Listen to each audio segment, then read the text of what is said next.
Assalomu alaykum aziz muxlis. Tramp Ukraina bilan bitim shartlarini o'zgartirishi mumkin. AQSh prezidenti Donald Tramp Vashington foydasiga Ukraina bilan noyob foydali qazilmalar bo'yicha bitim shartlarini o'zgartirishi mumkin. Ma'lumotlarga ko'ra, Ukraina rasmiylari amerikalik hamkasblari Kiyev shartnomani imzolashga tayyorligini aniq ko'rsatgan bo'lsa-da, bitim shartlari hali to'liq kelishilmagan.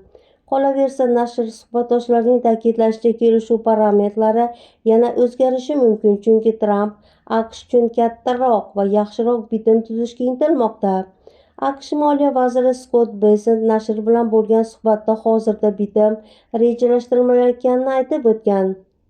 Joriy yilning 28 fevral kuni Ukraina rahbari Vladimir Zelenskiyning AQShga tashrifi chog'ida ikkita o'rtada bitim imzolanishi kutilgan edi.